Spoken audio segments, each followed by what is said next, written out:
माँ, ओहो, आपसे कितनी बार कहा है मैंने, आप खाना खाकर सो जाया करो, मुझे लेट हो जाता है आने में। और मैंने भी तुझसे कितनी बार कहा है कि मैं खाना तभी खाऊंगी जब तू घर आ जाएगा। तेरे पास अपने मरीजों के लिए तो खूब वक्त है, पर अपनी माँ के लिए तेरे पास बिल्कुल भी वक्त नहीं है ना। हो तो आप मेरी माँ, लेकिन हरकतें बिल्कुल बच्चों जैसी करती हो आप। चलो अब जल्दी से खाना खाते हैं, फिर आपको दवाई भी तो लेनी होगी ना।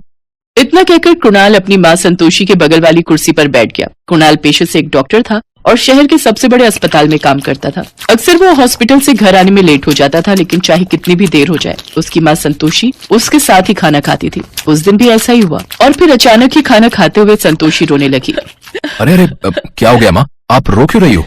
रो नहीं तो और क्या करूँ, तू ही बता। है, पर अब क्या कर दिया मैंने?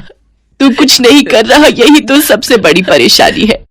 तू ही बता, मेरे मरने के बाद तेरे लिए खाने पर इंतजार कौन करेगा? जब मैं नहीं होंगी तब तो 24 घंटे तू बस अस्पताल में मरीज ही देखता रहेगा, मुझे पता है। ओहो, ये खाना खाते खाते क्या अनाप शनाप सोचने लगी माँ? मेरी बात मत काट, मैं सब जानती हूँ। आज तुझे बताना ही होगा, आखिर तू शादी करना क्यों नहीं चाहता? संतोषी की बात सुनकर कुणाल ने खाना छोड़कर अपना माथा पकड़ लिया। लेकिन फिर अगले दिन, देखो माँ, आज मैं कल से पूरे 1 घंटा जल्दी घर आया हूँ। अब आप खाना लगाओ, मैं बस हाथ मुंह धोकर आता हूँ। जल्दी आ, तुझसे कुछ जरूरी बात करनी है। हाँ माँ, बताओ क्या जरूरी बात है? आपकी दवाई वगैरह तो है ना? हाँ, वो सब है। वो आज सूरज से बात हुई मेरी। सूरज मामा से? अब कैसे है वो? कैसे होगा, बहुत परेशान है मेरा भाई। क्यों, क्या हुआ? अरे उसे कुछ नहीं हुआ है, पर उसकी बेटी है ना काव्या, अरे वही जो टीचर है। हाँ हाँ जानता हूँ, काव्या दीदी को, उन्हें क्या हुआ? अरे उसकी शादी को 4 साल हो गए हैं, पर अभी तक बच्चा नहीं हुआ। ओह अच्छा। हाँ, मैं तो उससे हमेशा कहती रही कि पढ़ाई लिखाई तो शादी के बाद भी हो जाएगी, पर नहीं, तेरा मामा तो अपनी बिटिया को टीचर बनाने पर अड़ा रहा। अब देख लेट शादी करने का अंजाम। अरे हर चीज की एक उम्र होती है, इसके बाद ये दिक्कतें तो आएंगी ही ना। हाँ, ये बात तो सही कह रही हो आप। 1 मिनट, पर ये बात आप मुझसे क्यों कह रही हो वैसे? अरे तुझसे कहाँ कह रही हूँ, मैं तो बस ऐसे ही बता रही थी तुझे। माँ, मैं सब समझता हूँ, आप ये शादी वादी की जिद छोड़ क्यों नहीं देती? क्यों छोड़ू? मेरा मन नहीं करता कि आपने पोता पोती खिलाने का है? बता मुझे, ऐसे क्या पाप किए हैं मैंने? अरे तेरे बाबा के जाने के बाद तुझे पढ़ाया लिखाया, डॉक्टर बनाया, और तू है कि अपनी माँ की इतनी सी बात नहीं मानता। देख आज तेरा कोई बहाना नहीं चलेगा, मुझे साफ साफ बता कि तू शादी क्यों नहीं करना चाहता। माँ, ऐसी कोई बात नहीं है कि मैं शादी नहीं करना चाहता, पर डरता हूँ कि जिस तरह की मेरी जिंदगी है, मैं किसी और को अपने साथ जोड़कर उसे भी दुखी ना कर दूं, जैसे अभी आपको कर देता हूँ। अब आप तो माँ हो, समझ लेती हूँ मेरी मजबूरियां, लेकिन कोई और थोड़ी समझेगी। और वैसे भी मैं फिलहाल बस अपने काम पर फोकस करना चाहता हूँ। क्या फालतू बातें कर रहा है? क्या इस दुनिया में हर डॉक्टर कुंवारा बैठा है क्या? अरे सभी लोग शादी करते हैं, अपना घर बसाते हैं। और कान खोलकर सुन ले तू, अगर अपनी बहू देखे बिना मुझे भगवान के पास जाना पड़ा ना, तो कसम से तुझे भूत बनकर डराऊंगी मैं, समझा? हाँ हाँ ठीक है, समझ गया माँ। इतना कहकर कुणाल अपने कमरे की तरफ बढ़ा तो संतोषी भी उसके पीछे पीछे उसके कमरे में ही आ गई। क्या समझ गया? देख, मैं नहीं कहती कि तू मेरी पसंद से ही शादी कर, अगर तुझे कोई पसंद हो तो। नहीं माँ, ऐसी तो कोई बात नहीं है। क्यों? वो तेरे अस्पताल में जो वो नर्स है, वो बड़ी सुंदर सी, क्या नाम है उसका? अरे जब मैं सीढ़ियों से गिर गई थी तब जिसने मेरी बड़ी देखभाल की थी। अच्छा, वो, उसका नाम लतिका है। हाँ हाँ वही, कितनी प्यारी लड़की है वो, तू उसी से शादी कर लेना। क्या हुआ, चुप क्यों हो गया तू? मैं जानती हूँ कि तू उसे पसंद करता है, तो उससे शादी क्यों नहीं कर लेता? बता, अरे कुछ तो बोल। माँ, बहुत रात हो गई है, अब आप सो जाओ, हम कल बात करेंगे, ठीक है ना? कुणाल संतोषी को उसके कमरे में छोड़ आया और फिर अपने कमरे में सोने चला गया। अगली सुबह जब कुणाल उठा तो उसने देखा कि उसकी माँ अभी तक सोई हुई थी।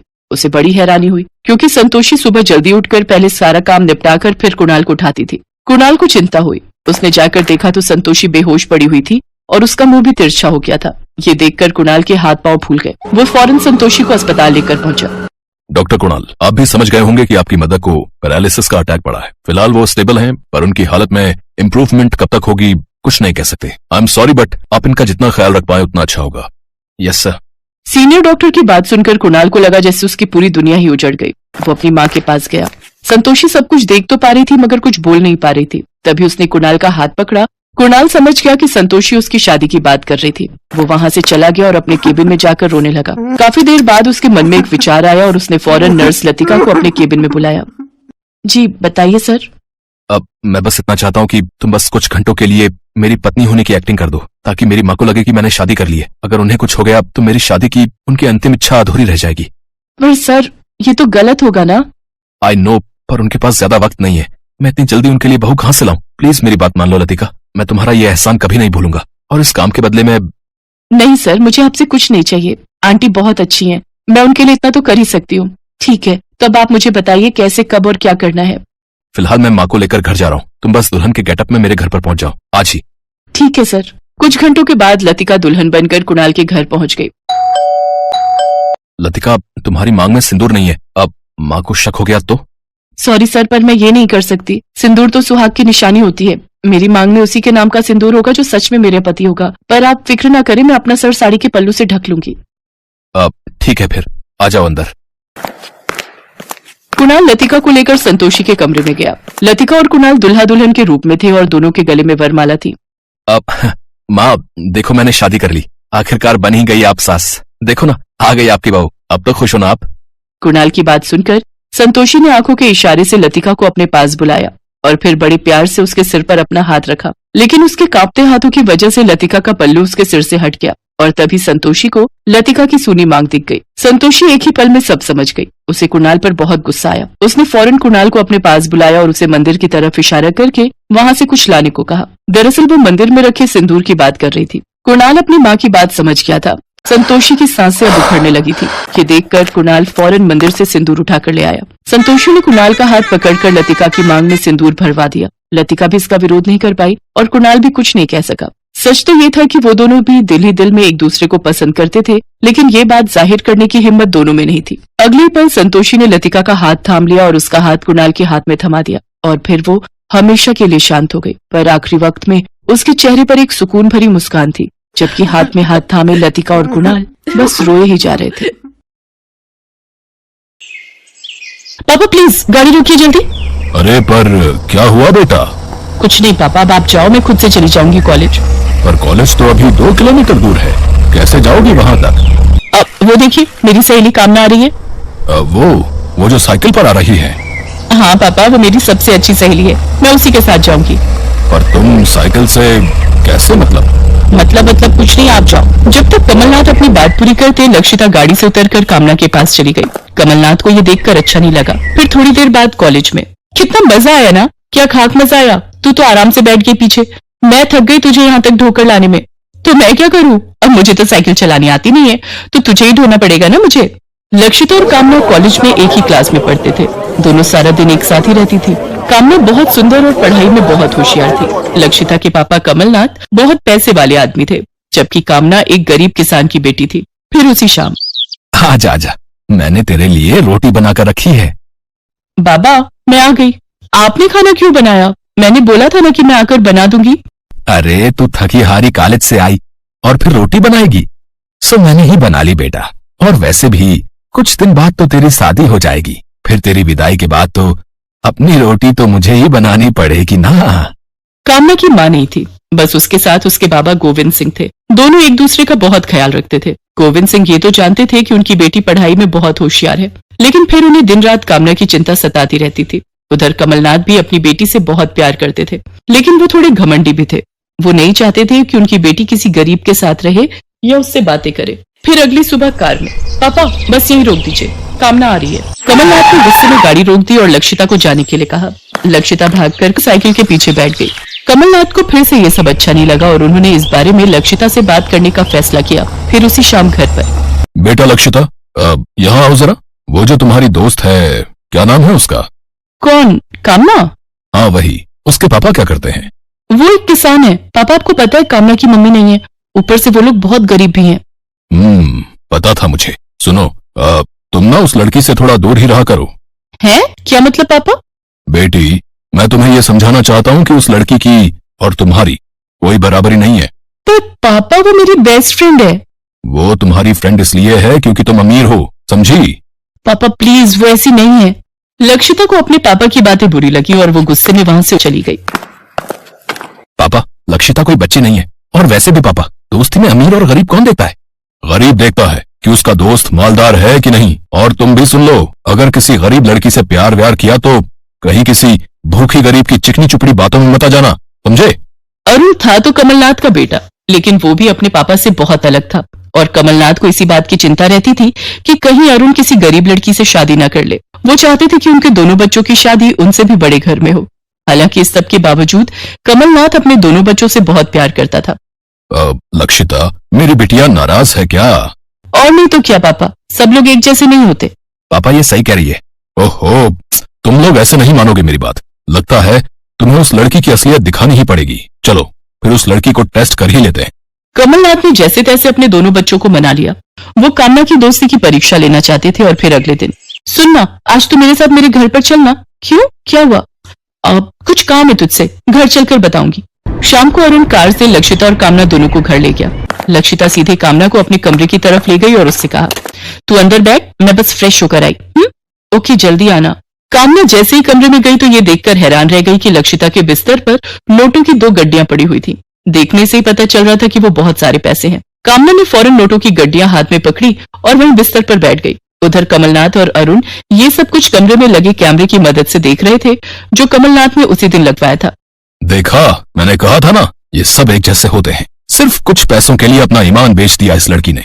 1 मिनट पापा, जरा रुक तो जाइए। देखो लक्षिता कमरे में आ रही है।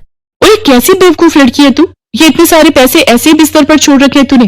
तेरे पापा और तेरे भाई कितनी मेहनत से दिन रात एक करके पैसे कमाते होंगे, और तू है कि तुझे बिल्कुल पैसों की कदर ही नहीं है। ले, ये पैसे पकड़ और या तो अंकल को दे या फिर इसे कहीं संभाल कर रख।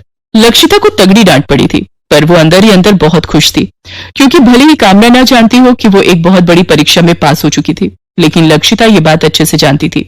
उधर दूसरे कमरे में, उम्मीद है पापा कि आपको आपका जवाब मिल गया होगा। आपने उसे बहुत गलत समझ लिया। इतना कहकर अरुण वहां से चला गया। कमलनाथ हार चुका था और उनकी बेटी की दोस्ती जीत गई थी। फिर अगली सुबह, पापा सुनिए, आज सेमेस्टर की फीस भरनी है। हाँ, ये लो पैसे। कमलनाथ ने लक्षिता को पैसे दिए, लेकिन इसके बाद दोनों में कोई बात नहीं हुई, क्योंकि कमलनाथ के पास कहने को कुछ था भी नहीं।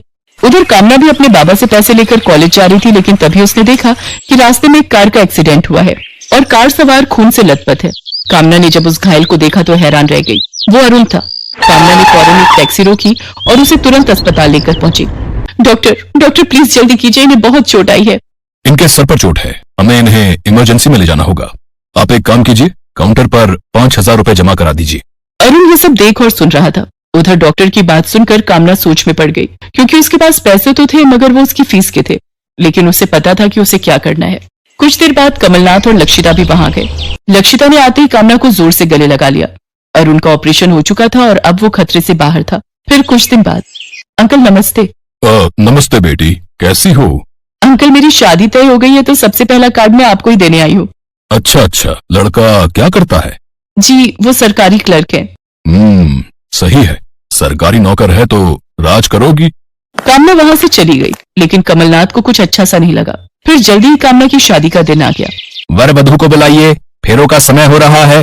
पंडित के इतना कहते ही दूल्हे ने सेहरा खोलते हुए कहा, रुको, फेरे तो तब होंगे जब मुझे कार मिलेगी। हाँ। अचानक राकेश के मुंह से इतनी बड़ी डिमांड सुनकर वहां मौजूद हर आदमी सन्न रह गया। अब पर कार की तो कोई बात नहीं हुई थी बेटा। तुम्हारे पापा ने तो शादी मुझे करनी है कि मेरे पापा को? कार आएगी तो ही फेरे होंगे और तभी लड़की विदा होकर मेरे साथ जाएगी, समझ गए? गोविंद सिंह राकेश से मिन्नत करते रहे, लेकिन राकेश कुछ सुनने को तैयार नहीं था। तभी गुस्से में उसने गोविंद सिंह को धक्का दे दिया। अबे ओए, सरकारी नौकरी का इतना घमंड? तुझे नहीं पता तो एक कार के लिए क्या ठुकरा रहा है? ओ अंकल हो, औकात में रहो, समझे हैं? लड़की की विदाई तो तभी होगी जब कार आएगी, और तुमको ज्यादा दिक्कत है तो तुम्हें ले जाओ ना इसे। तभी कमलनाथ ने किसी को फोन लगाया। हेलो शर्मा जी। हाँ, मैं अच्छा हूँ। एक काम करिए, अपने शोरूम की सबसे महंगी कार लेकर आइए। एड्रेस भेज रहा हूँ आपको, जल्दी कीजिएगा, किसी को अपनी औकात दिखानी है। कुछ ही देर बाद ही नई नवेली चमकती हुई कार मैरिज गार्डन में आ चुकी थी। वहां मौजूद सभी लोगों को कमलनाथ की ताकत का एहसास हो गया था। अरे अंकल है, आपने तो कमाल कर दिया अंकल है। इतनी बढ़िया कार मंगवा ली आपने तो, है? अब तो खुशी खुशी विदा करो अपनी बेटी को मेरे साथ, है? विदाई तो होगी, पर तेरे जैसे घमंडी और लालची के साथ नहीं। अरुण, कहाँ हो? जी पापा। तुझे कामना पसंद है कि नहीं? है, मतलब नहीं। अब हकला क्या रहा है, हाँ कि नहीं? हाँ, है ना। चल फिर बैठ मंडप में, बहू भी हम ले जाएंगे और दहेज भी हम ही देंगे। कमलनाथ की बात सुनकर गोविंद सिंह ने उसके सामने हाथ जोड़ लिए और उधर अरुण और कामना एक दूसरे को देखकर मुस्कुरा दिए। इसके बाद अपनी विदाई पर कामना रोई जरूर, लेकिन उसकी आंखों में दुख